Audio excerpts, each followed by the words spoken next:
And coming up in the bulletin this morning, 3 suspects arraigned in a Nyamira court for assaulting a widow during a burial of estranged husband, as women members of parliament vow to ensure justice is done. And former Deputy Chief Registrar of Judiciary Francis Kakai Kissinger defends himself from graft allegations as he faced the IBC selection panel plus state agency unite in the fight against corruption, saying it's time to protect the future of the country. This and more coming up in the news, business and sport later on at the tail end of this bulletin. But let's begin with our first story, where 3 people have been arraigned in a Nyamira law court for assaulting a woman at a graveyard during a burial ceremony. The suspects, Robert Pokea Sarudi, Bismarck Ondiek Sarudi, and Lamek Ogindo Osoro, were arrested for allegedly forcing the woman, Mele Mogaka, who was the dead man's ex-wife, to participate in traditional rituals against her will. Their lawyer, however, says police have arrested the wrong people while the culprits are still walking free. The incident has been condemned by women legislators who have vowed to ensure perpetrators for legal action against the perpetrators.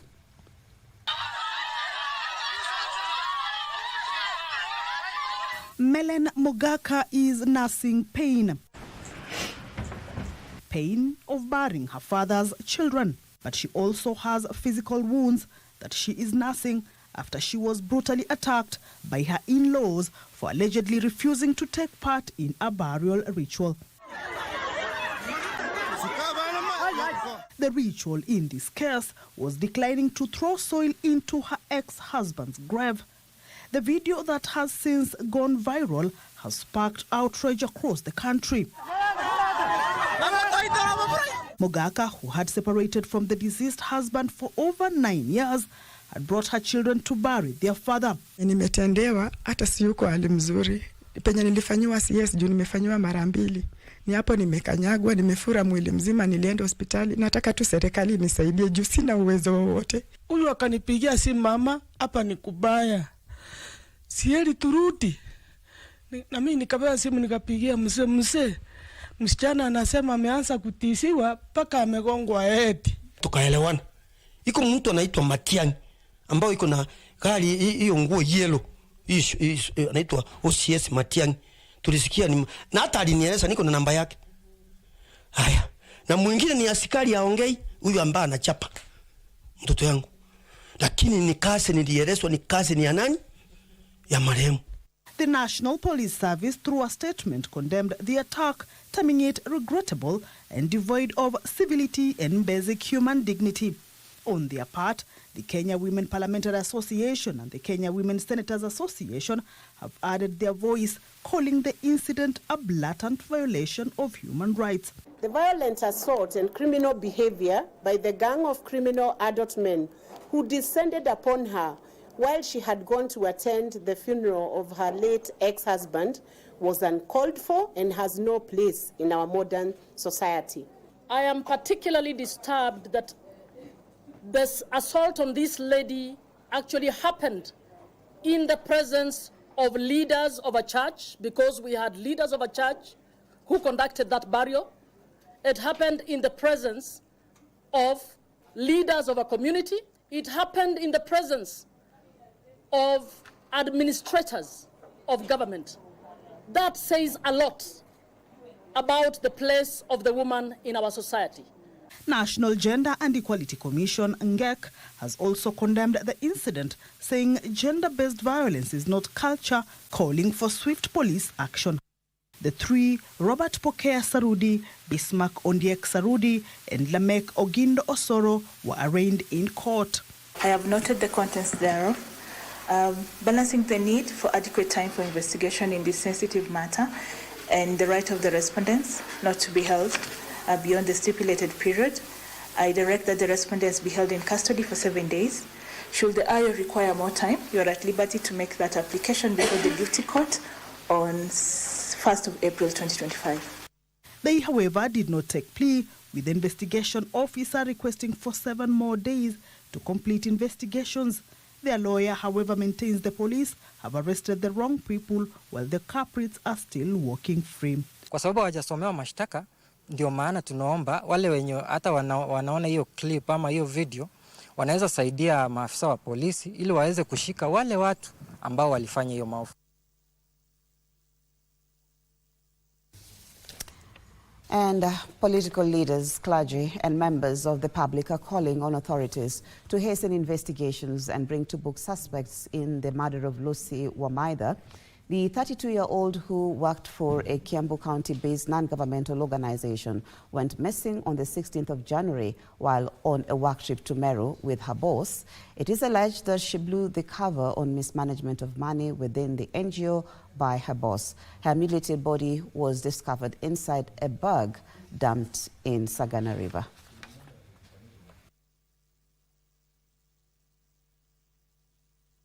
Leo tumesida vika kwa koti kwa sababu huyo kijana alikuwa ameshtakiwa na habari ya kupotea kwa msichana, lakini leo ilikuwa manda, tukaambiwa tutarudi huko Thursday ndio waseme vile watasema. Jambo tunataka inspector ama serikali ishikilie hili jambo ili familia ipate nafuu na ipate haki yao kwa ajili ya mtoto wao. Kwa hivyo tunaomba tukiwa kanisa ili serikali jambo hili ichukuliwe kwa nguvu.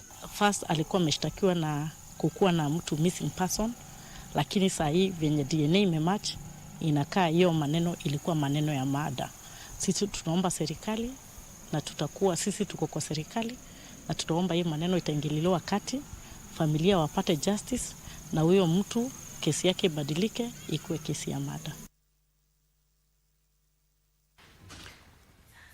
And the fight against corruption in the country has reached a critical juncture as government agencies vow to intensify efforts to safeguard the country's future. With the nation grappling with a mounting debt crisis, officials are sounding the alarm, warning that if graft continues unchecked, Kenya's stability is at risk. At the heart of this battle is the call for unity across all sectors, from the judiciary to the Ethics and Anti-Corruption Commission, as they tackle the pervasive vice that undermines the nation's progress. Ben Chumba reports. As corruption continues to drain billions from public coffers and crippling essential services, the government is sounding an urgent alarm. Corruption is truly a poison that we are partaking every day, and it is going to poison our entire system until we die, and we kill our country, and we kill the future. With external debt soaring to a staggering 5.09 trillion Kenyan shillings, the need to confront corruption has never been more critical. It is the worst period for this country in terms of debt repayment. This country has never been where we are today. And allow me just to demonstrate to you that that is the reality that we must confront. We made decisions some time back to take certain loans, and those loans unfortunately have just reached the peak in terms of maturity. During the launch of the Anti-Corruption Strategic Framework, which marks a new chapter in Kenya's efforts to root out corruption and build a prosperous future for all, government agencies warned that the country's very future could be in jeopardy if these criminal activities persist. This is the only way we can succeed in the fight against corruption. It doesn't matter how good we are as an agency. If we can just reduce our appetite for stealing, we say consciously, if you are stealing 1,000, reduce it to 500. If we consciously reduce the theft to 1 billion, it means we'll be saving 1 billion per day for 365 days. In a year, you will save 365 billion shillings. The judicial system in the country is undergoing sweeping reforms to ensure courts are free from corruption. There are so many brokers who hover around the courts, telling people, prying on vulnerable litigants, especially widows who come to court to seek for services. And they are told, I can expedite your case. According to the Ethics and Anti-Corruption Commission, EACC, in the past 5 years, the Commission has saved the country over 41 billion shillings by preventing misuse of public resources. During the same period, The Commission completed and forwarded to the Director of Public Prosecutions 762 cases for prosecution. The ODPP, in conjunction with the judiciary and EACC, have effectively dealt with corruption cases involving high-profile individuals and has managed to secure convictions in high-profile cases involving governors. This multi-sectoral framework will enhance coordination across key areas: prevention, investigations, arrests, asset recovery, prosecution, and trial. By strengthening the justice sector and increasing public trust, the anti-corruption strategic framework promises to not only combat corruption, but pave way for a brighter, more prosperous future for all. I get the question sometimes, what would you change in Kenya if you had a magic wand? And my first answer is always, I would get rid of the corruption. Impunity must end. This is greatly demotivating to everybody else if they see that you can get away with whatever and there's no risk of being discovered or punished.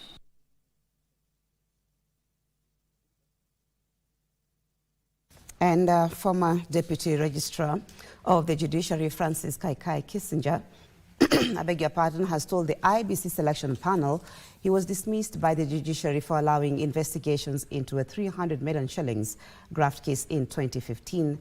Kissinger, who was among 4 applicants interviewed on Tuesday, denied any culpability in the case in which he was recommended for prosecution alongside the then Chief Registrar Gladys Beausoleil over the controversial procurement of a palatial home in Runda for the then Chief Justice. Abdiaziz Hashim has details of the interviews for the post of chair of the electoral body. Back in 2015, the then Chief Registrar Gladys Beausoleil, alongside High Deputy Francis Kaikai Kissinger and other high-ranking judicial officers, made the headlines after the Ethics and Anti-Corruption Commission (EACC) recommended their prosecution over graft claims. And among the people who EACC recommended for prosecution was also your name. And while you are serving, you don't understand what will hit you.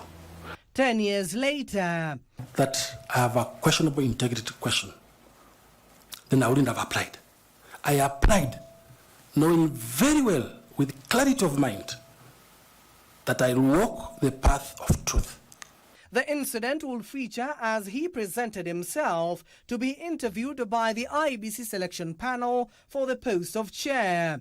There were issues or investigations touching on one of the courts that had not been constructed.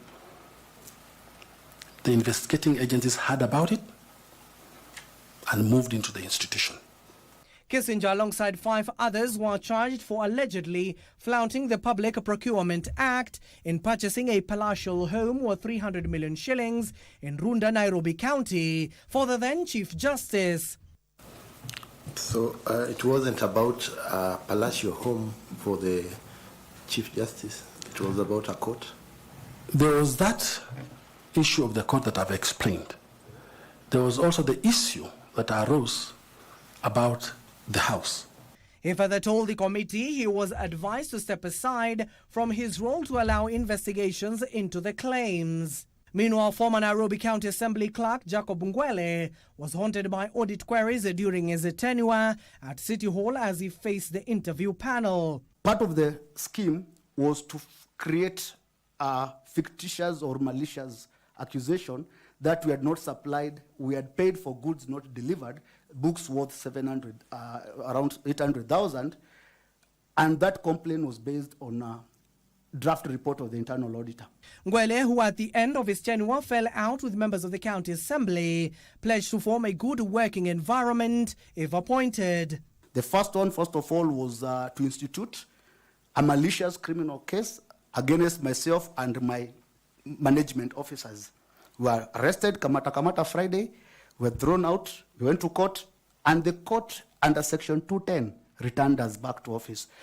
This as Erastus Edung assured the panel that if appointed, he will address the course of election in the country, this coming in the backdrop of the poll body requesting 61 billion shillings to conduct the 2027 polls. We will have, as new commissioners, we have to sit with our secretariats to understand the cost, the costing element, the cost aspects of our work. To matters education now, members of parliament now want the State Department of Higher Education to provide details of beneficiaries of 3.1 billion shillings granted to private universities for government-sponsored students. This is after the Office of the Auditor General flagged at least 412 million shillings that were disbursed to 15 private universities as capitation for 9,000 students who had stayed beyond the duration of their courses. Higher Education Principal Secretary Beatrice Inyangala was at pains to convince the members of Parliament that the Auditor General relied on data that had not been updated by the University Fund. According to the Auditor General, at least 15 billion shillings were disbursed to 32 private universities as grant capitation for government-sponsored students for a period of 7 years from 2016 to 2023. However, the amount of 201 million shillings was disbursed to 15 private universities as grant capitation for 4,500 students who were not placed by the Kenya Universities and Colleges Placement Services. Another 412 million shillings was disbursed as capitation for students who had stayed beyond their course duration.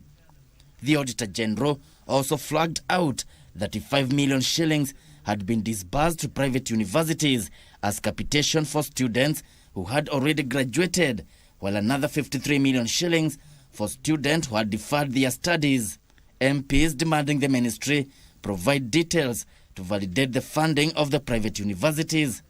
If you are saying the students had deferred and you had already disbursed money to them, you are funding operations of a private university at the expense of public university. Government of the Republic of Kenya is giving private entities public resources so that they can achieve their end game of making profit.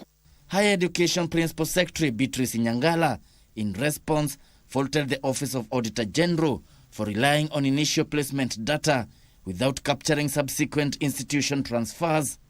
During its review, the Office of the Auditor General relied on COOP's initial placement data without capturing subsequent transfers, that is, institutional transfers from public universities to private universities. MPs further grilled the State Department of Higher Education regarding overcapitation of 19 public universities by 4.1 billion shillings, while another 20 public universities were underfunded by 4.4 billion shillings, as flagged out by the Auditor General. You do not actually specifically talk about this capitation. So if this capitation issue is not there, where did the auditor get an issue to do with capitation? The agreed level of capitation from government should be 80% of the differentiated unit cost of programs. And therefore, Honorable Chair, we are always seeking for additional funds to support universities. The State Department of Higher Education is now expected to provide the criteria used in capitation for universities. Former Cabinet Minister Raphael Tuju wants the Ethics and Anti-Corruption Commission to investigate 5 Supreme Court judges for alleged bias in a case involving a property dispute. Tuju says Deputy Chief Justice Philomena Mwilu and Justices Mohammed Ibrahim, Smokin Wanjala, Njoki Ndongo, William Ouko had a predetermined outcome when they recused themselves and reinstated, that is, the decision of the Court of Appeal that paved the way for the auction of his hotel for failing to settle 4.5 billion shillings debt he owed to the East African Development Bank. However, EACC Chief Executive Officer Abdi Mohamud says the commission is yet to receive Tuju's petition. after hitting a snag at the Judicial Service Commission in his petition to investigate alleged judicial misconduct by 5 judges of the Supreme Court over a property dispute case, Raphael Tuju has turned to the Ethics and Anti-Corruption Commission to seek remedy. After presenting a dossier to the EACC Chairman Bishop David Oginde, the former Cabinet Secretary slammed Deputy Chief Justice Philomena Mwilu and Judges Mohamed Ibrahim, Smokin Wanjala, Joki Ndungo and William Ouko for accusing themselves but going ahead to make a ruling. If you recuse yourself, you don't give a back pass. You put your pen down and you say, we recuse ourselves, take this thing to the Chief Justice so that the Chief Justice can decide on a way forward. By the time they're recusing themselves, the evidence and the affidavit which was before them had been recanted by bank officials. So there was no case. However, EACC Chief Executive Officer Abdi Mohamud, while speaking in a separate event, said he was not aware of Tuju's dossier, but promised it would be attended to if presented. It is something that we are not aware of, but all that we want to confirm is every Kenyan, of course, can walk into the Integrity Center to deliver any complaint that they may have. It will be analyzed and, of course, dealt with. Tuju castigating the 5 judges for obtaining a court order that stopped the Judicial Service Commission from hearing the petition. They have gone to court to stop the Judicial Commission from getting their response. The question I'm asking is that why are they afraid to respond? The former Cabinet Secretary also wrote a letter to Chief Justice Martha Koome last Friday over the matter. The 5-judge bench reinstated the ruling of the Court of Appeal that paved the way for auctioning of Tuju's property located in Karen in a 4.5 billion shillings debt dispute with the East African Development Bank. One of the things I complained about, because I put that in the letter and I can repeat it here, is that they said, we see your point, Mr. Tuju. We think you have a point. We are going to continue with this looking at your case. But in the meantime, you can give your properties to the bank, and if the bank sells them, the bank is so rich they can always compensate you. He, however, denied claims he was part of a scheme seeking to oust the Apex Court. And family, friends and colleagues have mourned the late budding journalist Frederick Parsayo as a dedicated media professional who strived to uncover the truth, which brought to light crucial issues affecting the society. The late Parsayo, who was laid to rest at his family home in Lolgorian, that is in Kilgoris, in an emotional send-off, was described as a bold journalist who gave a voice to the voiceless and inspired countless individuals with his unwavering commitment to journalism. Fred met his untimely death on the 21st of March at his residence in Nairobi.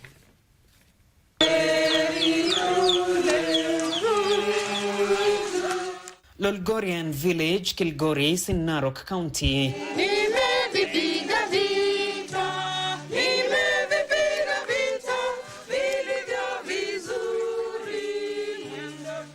A cloud of grief and despair engulfed the atmosphere as family, friends and workmates converged to bid farewell to the KBC's dedicated journalist Frederick Sayaleo Parsayo.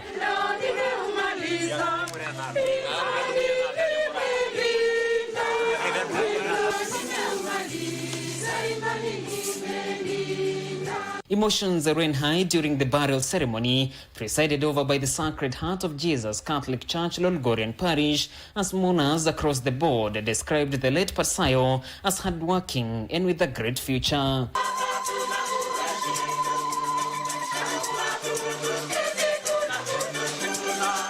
For his family, the vacuum left by Parsayo's demise might take forever to fill. In her condolence message delivered by KBC Managing Editor Graham Kirwa, the corporation's Managing Director Agnes Kaleche mourned Parsayo as a dedicated journalist who strived to unravel the truth and give a voice to the voiceless in the society. On behalf of the board and management of Kenya Broadcasting Corporation KBC, we extend our sincere condolences to your family, during this incredibly difficult time. Frederick Pasayo was not only a talented reporter, but also a cherished member of our team. His passion for storytelling and dedication to uncovering the truth brought light to many important issues in our community. Poleni sana kwa jamii, poleni sana kwa marafiki, KBC, kanisa na jamii ya walimu. Tunasema pole na wacha Mungu awafariji wakati wa kilio na huzuni sana kama siku ya leo because of losing such a young. His friends and workmates described him as a man who lived an inspirational life and brought a smile to everyone around him. Pasayo nimemjua sana, amekuwa rafiki yangu, nimesoma naye katika chuo kikuu na baadaye tukafanya kazi pamoja. Amekuwa kijana mwenye bidii, kijana mwenye kujituma sana katika kazi yake, na mimi kama rafiki yake nitamkosa sana. Pasayo was more than a friend to me. He will always pass by in the studio, say hi. We shared some good memories that I will always remember, and we will really miss him. Pasayo was a vibrant and joyful soul, a true jokester. I remember him as a dedicated journalist who was burning with zeal to leave an impact in the media industry. He's someone whom I shared with a lot of ambitions, dreams and aspirations, and his void will be felt and will be a big impact, and I'll truly miss him. Pasayo was a wonderful person. He was very jovial. He was this one person that you could talk to, you could joke with. The late Pasayo forged an illustrious career at the Kenya Broadcasting Corporation, spanning at least 3 years, and served in the KBC Channel 1 TV General News Desk until his demise.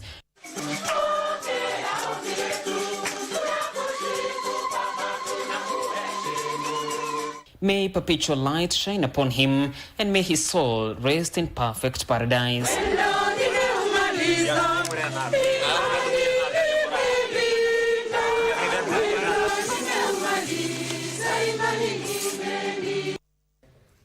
Indeed, we will miss him, Frederick Pasayo.